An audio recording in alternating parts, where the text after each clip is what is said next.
The investigation into the murder of broadcaster Percy Lapid is now in its final phase. Forensic expert Dr. Raquel Fortun told 1PH that the Justice Department supplied the information that a plastic bag was used to kill Villamor. Marami na naman DOJ that, is not made public, which is the professional way of doing an investigation. Hindi yan lahat nilalabas. We just have to respect the process. We have to finalize the papers. We have to tighten up the theory.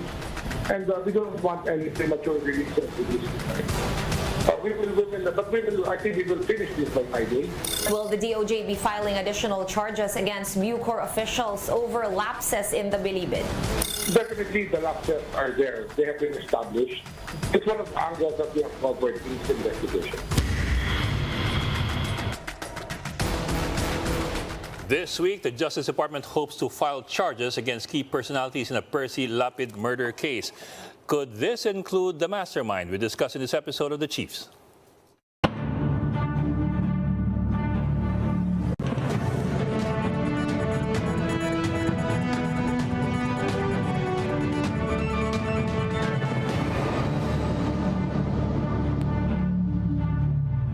Welcome to the Tuesday edition of The Chiefs. I'm Atty. Lingao. Online from Manila is Pamintuan of the Philippine Star. And joining us here in the studio is Cito Beltran of One News. Welcome to The Chiefs, Cito, and thank you for joining us. Thank you for having me back. Yeah. And it's always a pleasure to join my boss, Ami Pamintuan, our editor-in-chief. All the way there in the port area in Manila with Atty. Pamintuan. Magandang gabi, Ami. Oh, what's your big story today? Siyempre, bukas pasukan na except in many areas na tinamaan ng paengan. More than 260 yata yung schools na damaged.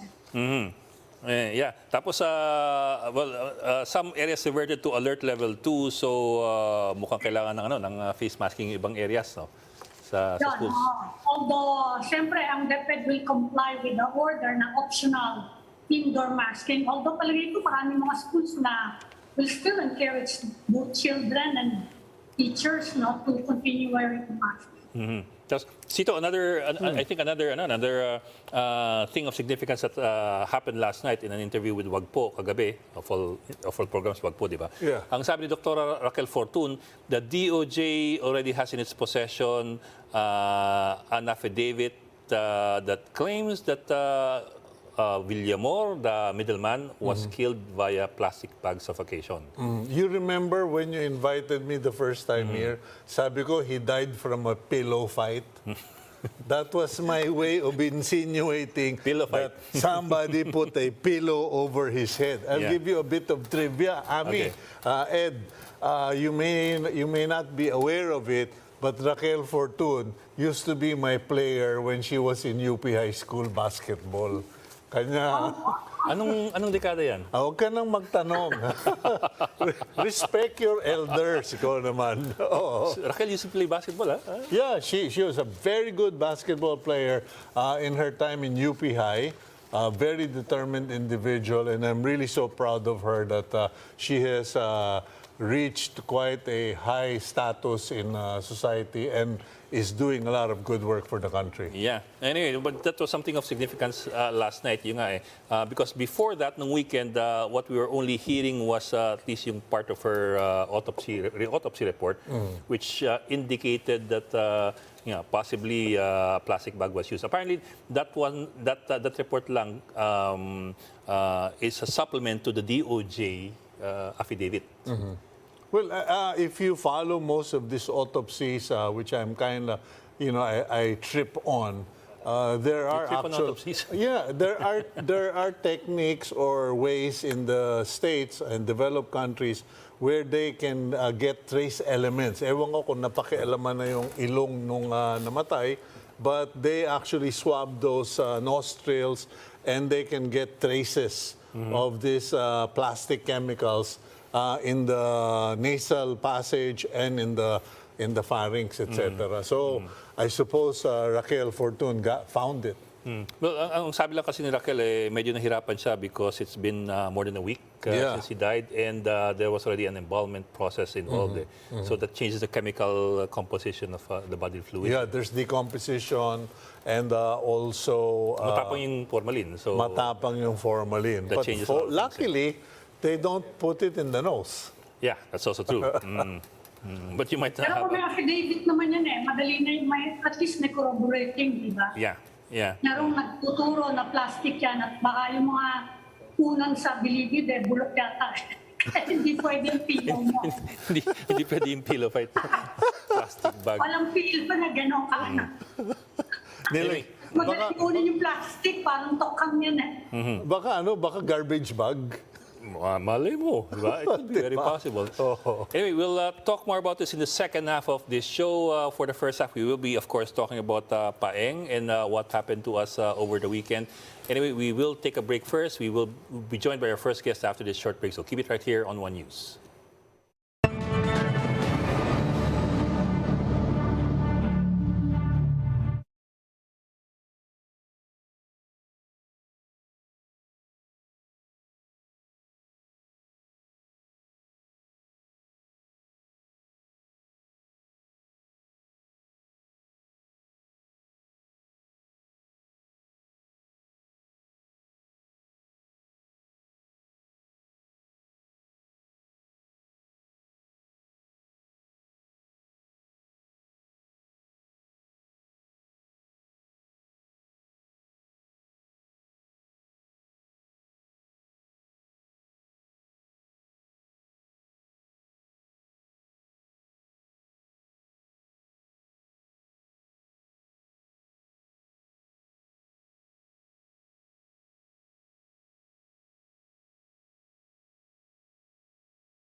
Province experienced landslides and flash floods. Nung nasa helicopter kami ni Bay Mariam, na-notice ko lahat ng gumuho, kalbo ang bundok. That's the problem. Lahat ng gumuho. And I was pointing out to the governor, sabi ko sa kanya, tignan mo yung may kahoy, hindi gumalaw yung lupa. Napasok ng News 5 ang isang isolated na bayan sa Maguindanao na matinding napinsala ng bagyong Paeng. Dahil hindi basta-basta napapasok, mabilis na dinudumog ng mga residente at may mga dalang relief goods. Noon wala kaming kalsada, wala kaming munisipyo nung bago kumupo noong 2010. Halos walang ilaw, walang signal. Masakit dahil parang binundar mo, parang nawala lang ng bigla. Bigay nyo na rin lahat. Just give everything. Hindi iyayaman ba yung tao na meron nakadoble siya na food pack? Hindi yayaman. It just means he will eat, the family will eat for another 2 days, 3 days. So, wag na natin masyadong intindihin yung bureaucracy. Basta't paratingin natin yung relief. What role does science and technology play in disaster preparedness and reducing risks? Let's ask our first guest, Science and Technology Secretary Renato Solidum. Sir, Secretary Solidum, maraming salamat for joining us tonight and welcome back to the Chiefs. Yes, good evening. Magandang gabi po. We're joined by Cito Beltran, and of course we have Anna-Marie Pamintuan also joining us via Zoom. Sir, let me start off with this. 110 casualties so far po for a storm that, yes, is large, but was not particularly strong compared to previous storms. So there are people who are asking, is there any need to review our preparedness and warning system so that people are better prepared? Because, for example, more than half of the casualties come from one region lang. And apparently they were caught by surprise. Well, if you look at typhoons with a lot of rain, the main problem would be landslides and flash floods. And many of the casualties are related to the landslides. And we have seen this occur many times. The problem is there has been some warning before, 3 days before the event. What needs to be done is to really train the communities that are really at high risk to landslides and flash floods they should not wait for heavy rain to occur because they don't have time anymore. Essentially, if it's like a mountain slope with a narrow stream or river, they have to go down and go up and avoid areas that are really with very slopes. That is the real problem when it comes to rain-triggered landslide events in mountain slopes, because you need time to evacuate. That's why I've been advocating for situ level or barangay level prepared, and people who are at a high-risk landslide need to participate in drill so that they would know what to do, where to go when there is an existing weather system which would bring in a lot of. Yes, sir. Secretary, we talked last night to the city one of the administrators. The provincial administrator. Yeah, and he said, wala daw sa geohazard mapping nila yung landslide-prone area na tinamaan nga ng landslide. Kaya doon daw nagpunta yung mga galing sa coastal communities. They were expecting a storm surge, they were expecting tsunami, but never daw did they anticipate na magkakaroon ng landslide kasi wala daw din sa geohazard mapping nila. And they're saying, kung pwede daw sanang ma-update yung geohazard mapping ng probinsya. I'm looking at the hazard map, ma'am. I'm looking at the hazard map. This has been prepared by DNR, and it's really red zone. It's a red zone. Okay. Yes.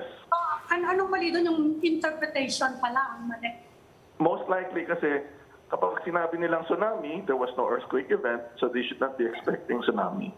So that is why I've been advocating for the barangay to really be very active in preparing. Because if you look at many of these areas, the real hard problem when preparing for any hazard is on the landslide. Because these can be very localized, unlike floods or tsunamis or storm surges, widespread. It's just easy to warn, and people react. But if it's just localized landslide, then people really at the situ level should be involved.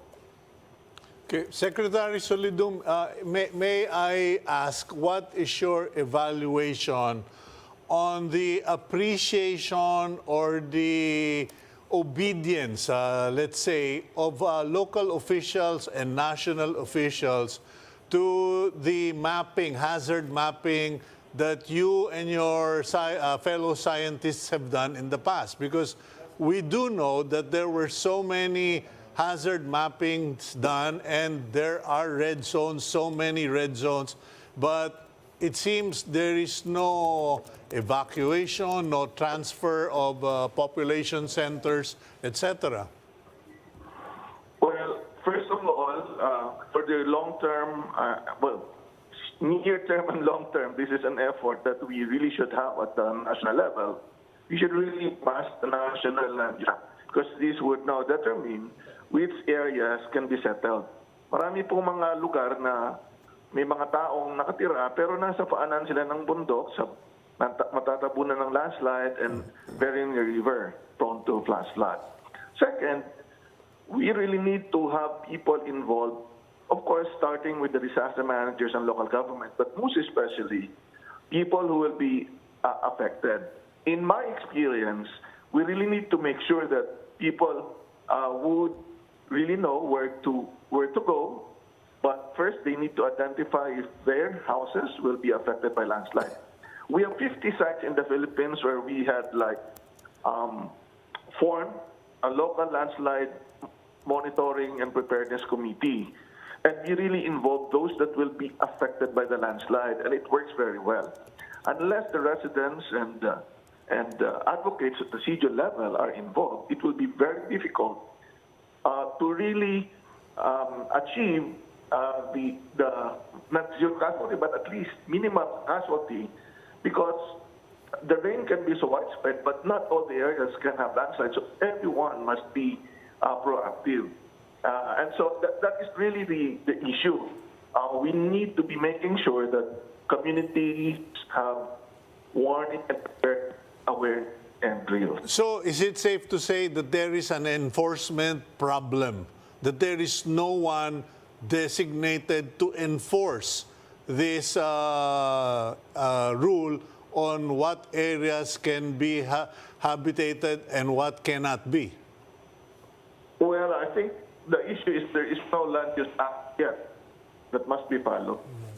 So that local government can act law, but we should have it at the national level, and then they enforce. But if there is no law prohibiting people to stay within certain areas, I mean, they cannot be implemented. Now, the other thing that must be done is really to have landslide evacuation. They must have a procedure, even if there is warning, but if people don't have this understand what the procedure will be, then there will still be casualties. For those areas that have experienced a lot of landslide, they know what to do.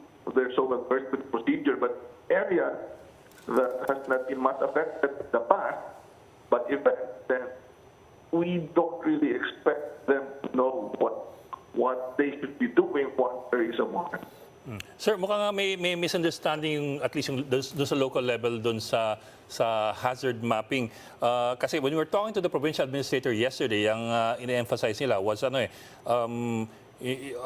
for the longest time, their main concern in that region, were flooding, storm surges and flooding coming from the mountains kasi it is a floodplain eh. So that's why yung mga tao nilagay dun sa isang relocation area or relocation site, or I suppose you can call it an evacuation center, which as you pointed out, turns out to be the red zone in terms of landslides. So mukhang hindi po nag-filter down sa kanila yung danger involved. Well, that must be addressed. Kaya importante po talaga yan. Kaya nga po, ang DNR-MGB, who's doing the landslide mapping, has been, of course, producing the map, and I know that they're receiving documents for the parent to do so. However, there is no institutionalization of effort in terms of preparedness. And we change leaders every years, and disaster managers are not penalized, then we will see this problem. Oh, sir, Kahit yes, sir. mas mo sila na unawaan na, yung baka hindi nila naintindihan na meron palang problema. Landslides are easy to understand. Kung mabundok po yan at slope, lalo na pag nakalbo, magkakalandslide. Hindi na po naman bago yun na hindi nagkakalandslide. Sir, that's an interesting interesting point you made, that sanctions should be made available and clear to local officials when disasters strike? No, dapat kasi first land use, so that we will define where people are allowed to live. Second, in the law, in the Disaster Risk Reduction Management Act, there must be training and preparedness that must be done by the PL and the local level. And the scientific information through hazard maps are provided by DNR and D. So, unless we have an institutionalized disaster risk reduction and management system, and this would trickle down at the local level for participate in drills, we will still see some problems of what we have seen in the area. Ang problem kasi kapag ang isang lugar ay madalas daanan ng bagyo, siyempre, kailangan palakas din ang pagpapaunawa sa kanila kung ano ang problema. Secretary, in terms of pagpapaunawa, ang sabi ng iba baka daw pwedeng i-enhance yung messaging, to bring home the urgency of, halimbawa, ito yung dumadating na storm, kahit mahina yung hangin, malakas yung rainfall. Medyo nagkaka-problema tayo sa rainfall actually. Sanay na mga tao, pag sinabi mong typhoon yan, signal ganito, super typhoon yan, talagang nag-prepare. Pero pag yung rainfall, bakit parang kulang tayo ng reaction, no? Ano kaya pwedeng gawin to improve the messaging and to bring home the urgency of certain risks sa heavy rainfall?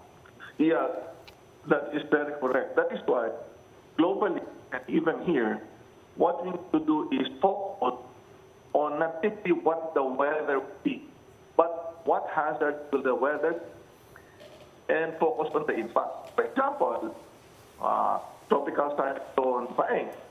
It was not very strong in terms of wind, but it carried a lot of rain. So that's why the focus of the warning in many areas, including Mindanao, would be heavy rainfall that can trigger landslide and flash flood. Kaya lang, kasi, yung mindset kasi natin, napako tayo doon sa wind signal. That is why pinabago na po yun. In fact, in CIEF, meron po silang operation listo that require what the local government should be doing in terms of the different warning and the hazards that are associated. So pag wind signal, hangin po yun, pero pagdating ng heavy rainfall and flood and rainfall forecast, there should be some action on the water-related hazard. Yes, sir. Sir, I'm looking at the... Paano pag-enhance nun? Halimbawa, color-coded ba yan? Kasi medyo nakakalito din yung from light to moderate to heavy, tapos from moderate to heavy to intense. Hindi rin maintindihan ng mga tao, di ba? Kahit sa Color-coded po. Masyadong hindi pinapansin eh. Color-coded po. Matagal na pong color-coded. Pero hindi pa rin siya Color-coded po yung red po ang pinakabataan. What can be done to enhance the messaging kung ganon? Well, ganito po yun. Meron kaming ginagawang proyekto ngayon and sana mag-participate ang marami na disaster manager and of course kasama pong media. For every warning, there must be an understanding of the corresponding action that the local government must do. Yan po ang ginagawa ng CILD. Mapabulkan, alert level, at yung action ng L2. Kapag typhoon signal, or rainfall meron po yun. Matinaw po yun sa DSLT, kailangan ipa-implement at talagang gawin at the law. Sir, actually, I'm looking now at the geohazard map prepared by DOST under hazardhunter.georisk.gov.ph. And tama po kayo, ang Mount Mindanar nga, Minandar, na gumuho, namumula. I don't know if they can show this, pero namumula nga yung Mount Minandar. So, it is in the red zone. Pag ako po ang nagtuturo, kunyari sa barangay o sa town, whatever area you wanted to prepare, first you need to know the hazards. So available na po lahat ng mga information. Then the second is, what areas will be affected by the hazard, which houses, ilan ang residente dyan, which areas can be considered safe for them to evacuate, at least temporarily. Yun po yung gagawin. So magde-designate po sila ng evacuation area, and then magde-drill po sila. You can do that either for tsunami, for flood, or landslide. The real issue with the rain is that you cannot wait for the heaviest rain to occur. Otherwise, mahirapan na pong umalis sa mga tao at pwedeng wala silang pagdaanan kung sa mountain slope sila at tatawid pa sila ng slope o yung mga steep slopes are already being affected by that. Secretary Solidum, Sito Beltran here. I just want to follow up on doon sa sinabi ni Ami and ni Ed because I observed during Typhoon Paeng, at the peak of the typhoon, there were power outages, so wala kang TV, wala kang satellite, and wala ka ring computer. So ang inaasahan mo na lang talaga telepono. And then, radyo po. Well, some radio pero late din, ano? So, ma-upgrade ba natin yung mga babala or warning from the government through cell phones? Because that seems to be our last line of defense. Kanya lang, medyo delayed din ang mga warnings. Okay. Sito, yung nare-receive natin sa national level is through NDRRMC. Yes, sir. And the things sa mga we have what we call Pag-asa Regional Service Division. We have North Luzon, and FPR, South Luzon, Mindanao. Doon po sa Pag-asa Service Division, nagsisend po sila ng SMS, aside from social media, sa mga disaster managers. No? So, pwede po talagang maipasa rin sa mga kababayan nila po yun kung gagawin. the issue is really the cell phone if we can have a set broadcast na hindi lang sa national, kundi maging regionalized po yun, siguro, para mas madali. Ayun. Okay. Okay. Secretary, DOST Secretary Renato Solidum, sir, maraming salamat for joining us tonight at ingat po kayo parate. Thank you very much. Thank you, sir. We are starting up another conversation right after this break, so please stay with us here in the Chiefs.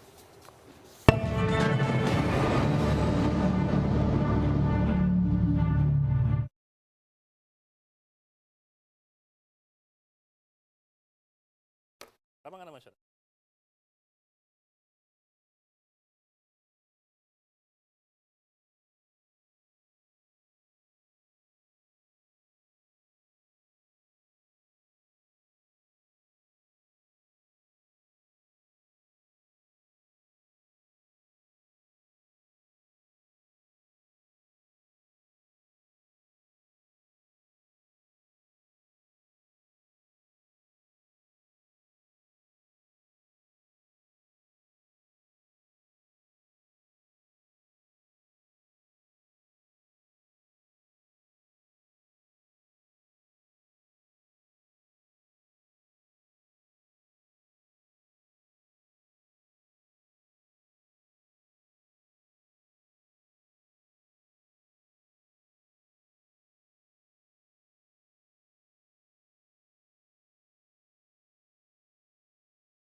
Welcome back to the Chiefs. More developments in the Percy Lapid slay case. Let's bring in the Mabasa family's lawyer into the discussion. Good evening, Attorney Berteni Causing. Good evening to Casito, the son of my idol then, Luchi Beltran. Okay, good evening, Attorney. And just to pick up on the story, the DOJ is targeting Friday this week to file charges against the suspects in Percy's killings. Kasama na po ba raw dito yung mastermind? Do you have any updates or inside information? We were informed by the Department of Justice Secretary that we would be having a meeting tomorrow for us to be informed of their findings, including the affidavits, additional confessions from new witnesses, and who I believe were those prisoners who were taken in custody by the NBI after the revelation by the sister of June Villamor about these three lords of three gangs, Baka City Jail, Sputnik, and Happy-Go-Lucky gang. So in that conference tomorrow at the Department of Justice, at the office of the Secretary himself, we would be briefed by all the evidences that they had gathered in the last week.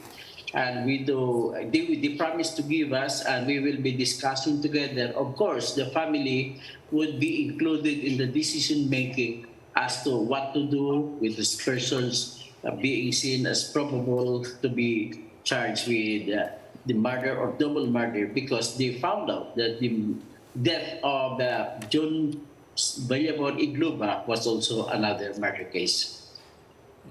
Pero attorney, I'm curious lang ako kasi sa inyo bang pagkakaalam may kasamang opisyal dito sa kakasuhan o mga inmate lamang?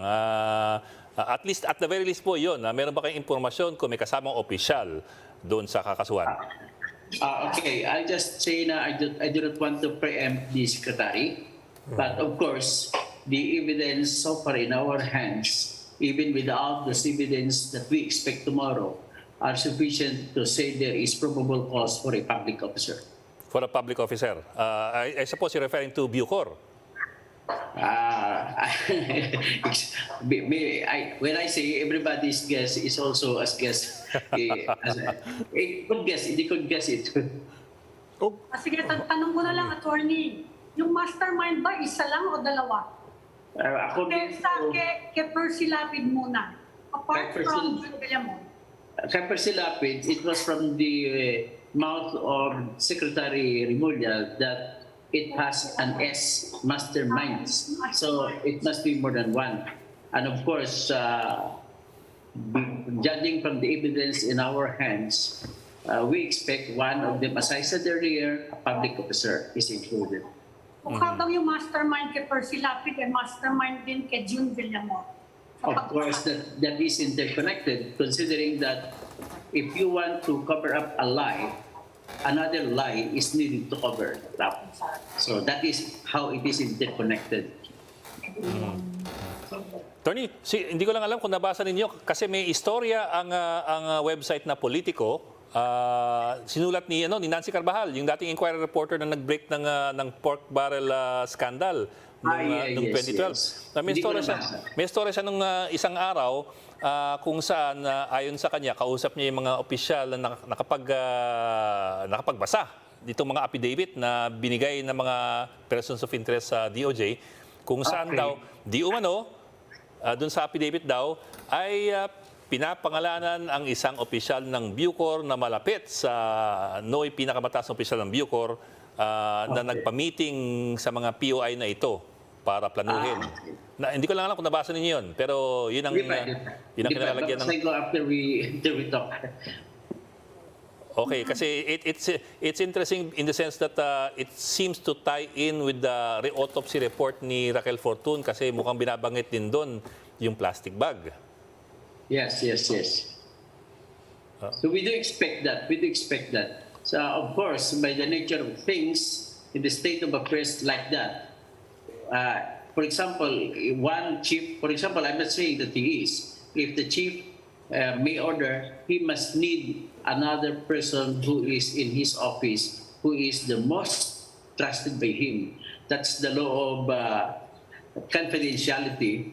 And the chief is always given that leeway to hire a person with whom he can trust everything, even the dirty linen. So we can expect one or two or three Bucor officials. Attorney Causing, will Friday be a disclosure of evidence and suspects, or will it be an announcement that the case is solved, finally solved, and with the exposure of the mastermind?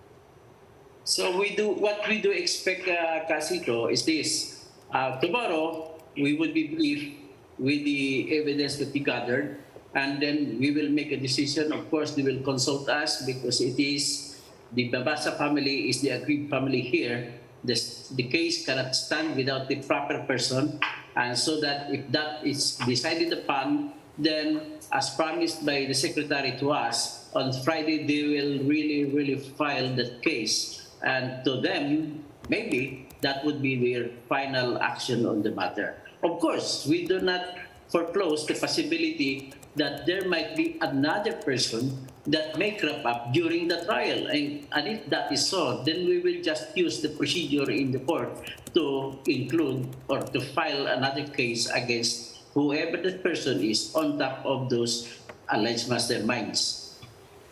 Attorney, kung may masterminds na na-establish na rin ba yung motive? Yung motive ba is medyo kapareho ba siya ng suspicion ng pamilya mabasa?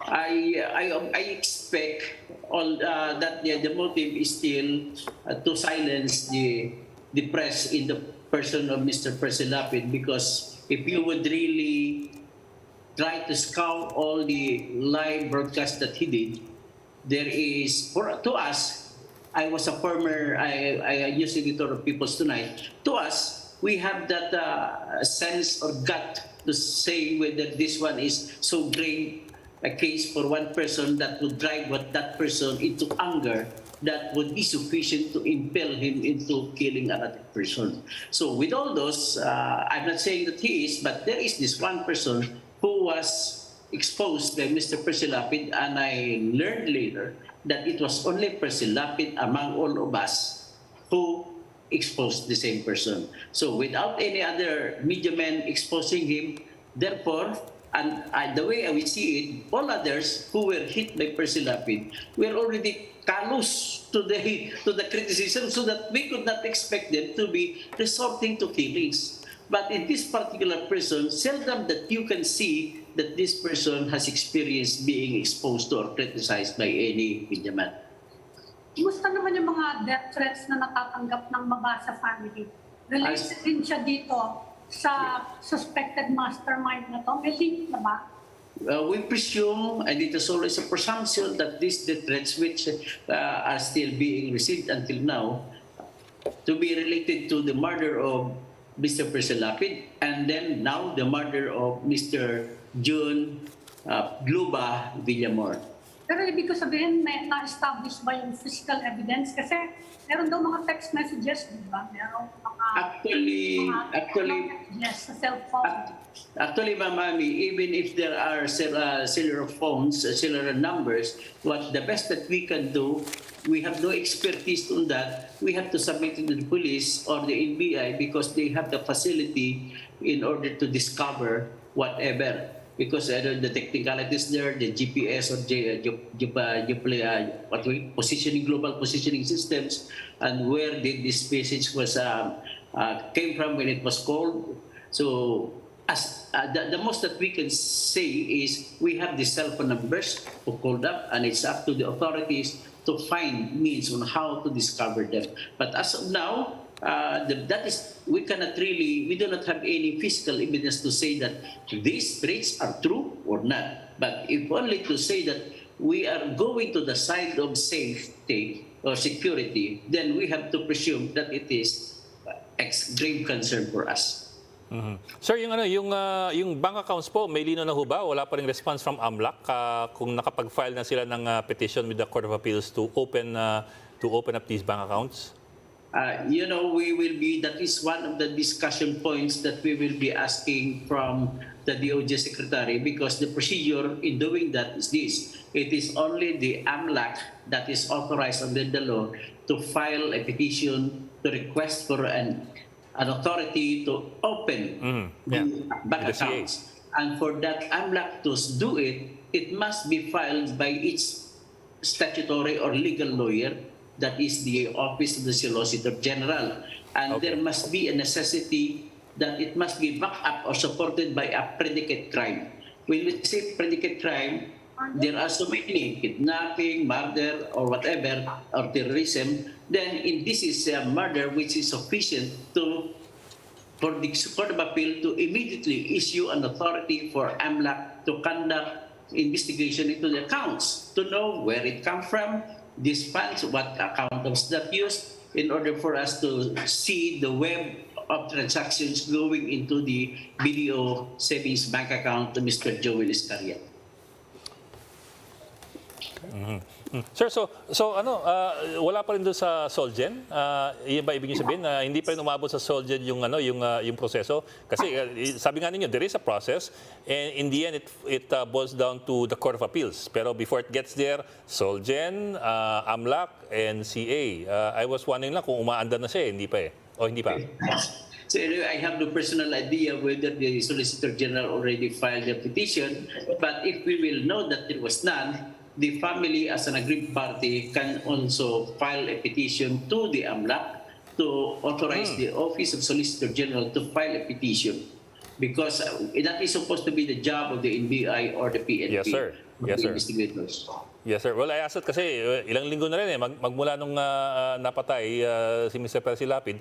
Tapos magmula pa lang nung isang linggo alam na natin na may pinanghahawakan na po tayo mga bank details na maaring imbestigahan. So akala namin umaandar. Akala namin umaandar na. To give you an idea or to make it more interesting, I'll just give you an idea. There were two transactions depositing into the account of Mr. Escorial on 15 September 2022. One, 50,000, another 50,000.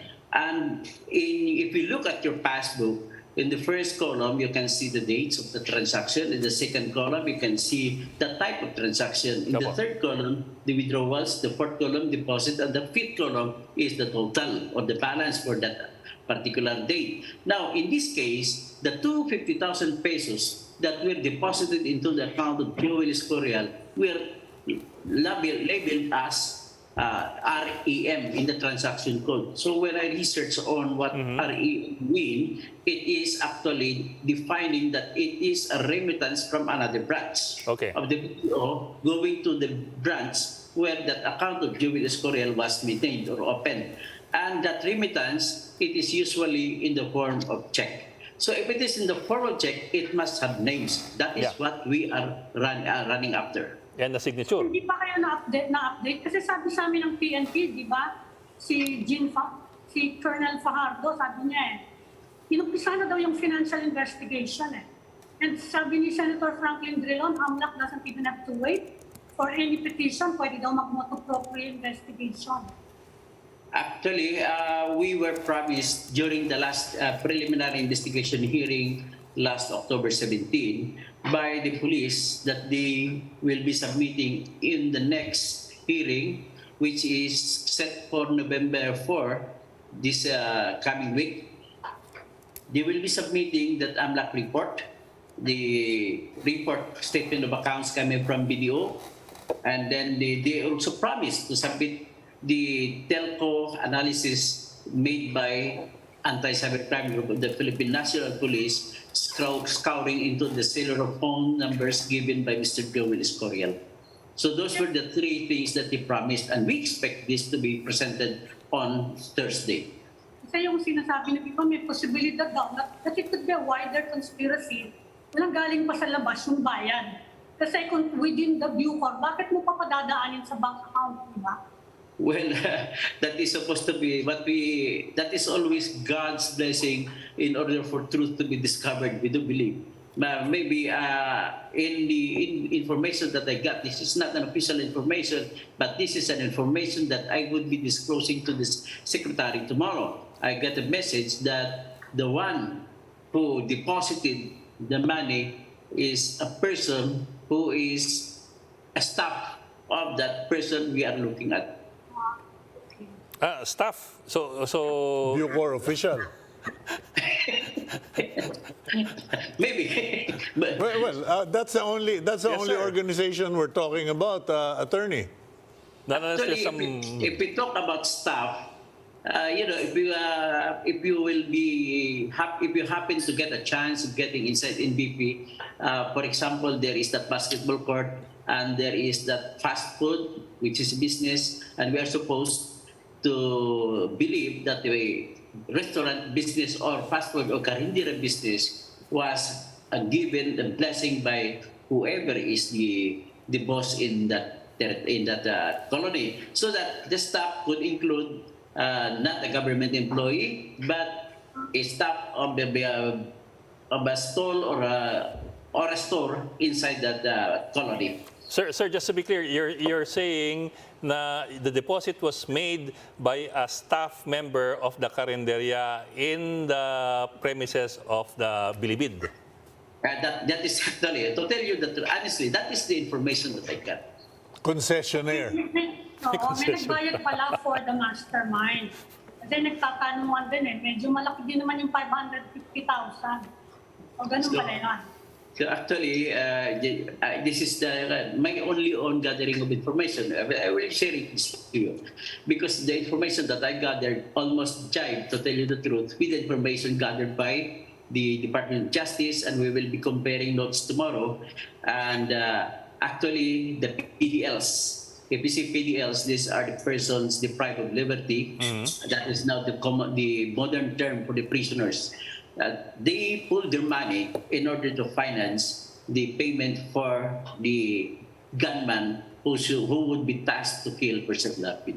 Okay, sir, let me back up a bit on that. So, am I getting you right? As per your information, the PDLs pulled their money to pay the gunman, but this was under the instruction of somebody higher up? I mean, why would they do that? What's in their interest to do that as PDLs, di ba? From my information, my informant says that it was from the higher up. I just want to say who is in the higher up. Yeah, attorney, allow me to pursue that angle because earlier you said that the suspect or the suspected mastermind was an individual who is rarely exposed or criticized by a member of media, except when Percy Lapid went after him. Now, no other journalist exposed him like that. Are we talking about an official of the National Bilibid Prison? If we say, maybe just to make it wider, Bucor, because Bucor is in the umbrella, and then NBB is one of them, and then the other penal colonies are included, including the Iwahig, Sablayan, Ramon, the colony in Zamboanga. So Percy Lapid was attacking, exposing an officer of the Bucor, and subsequently persons deprived of liberty at the NBP got together, put their money together, and put out a contract on Percy Lapid, period? Yes, that's it. And my informant says that these PDLs did that because they were expecting to get, in return, a work for them to be freed from the colony. So nag-fundraising among the PDLs. Tapos, binigay yung fundraising, yung perang naipon, ibinigay dito sa staff ng Carinderia owner na nagdeposito nung bayad. Yes. Totaling 550,000. Yes, and that could be backed up by the passbook itself, because in the passbook you could see the payment for 550,000 pesos was done in staggered basis. First payment was done on 15 September. The second payment, the whole of 100,000 was done on 16 September. And then the third payment was done after the killing on 4th October. That was 50,000 pesos. Also, the transaction code says that it was REM. And then the last payment that was made was 300,000 pesos. That was done also on the same day of October 4. And then October 5, 200,000 pesos was withdrawn by Mr. Joey Escorial, and then he gave it to all others in the conspiracy. Attorney, sorry, tatanong ko lang, is there a difference between colony and state penitentiary? Kasi umiikot din ako, pag sinabi mong colony, it could be in Palawan, it could be in Mindoro. Are we talking about Bilibid in Muntinlupa? Actually, if I say just colony, to my mind, there is actually the interchangeability of the terms. It could refer to any prison colony or prison place. But in Muntinlupa, what we see is not actually the whole of it is a colony, but in that colony there is that maximum compound, there is that minimum compound, there is that medium compound, and unlike in the colony that you can see, the difference is there is actually no fence in that colony, but only guards that are watching, and you can see the prisoners there were doing their job, and as either as farmers or as employees of other concessionaires of the lands that are farming the land, like for example in Davao Penal Colony, and I see the banana plantations there where is planted in the land that is reserved for the Davao Penal Colony, and then the prisoners there were the ones being used as employees because it is favorable to the companies because they could not form a union, they could not strike. But what is good there is that all these prisoners there in Davao, when they go out, eventually their passbook would be given to them and all their salaries would be directed to their individual bank accounts. So the way I look at this colony, maybe I could just, it is much bigger than a compound, like in BP. Sa reservation, attorney, uulitin ko lang yung sinabi ninyo, yung tatlong gang leader, pinangakuan sila na kung papatayin si June Villamor, they will be released. Yung ba yung kapalat? Actually, it's not what I'm saying that pinangakuan nila yung mga financiers.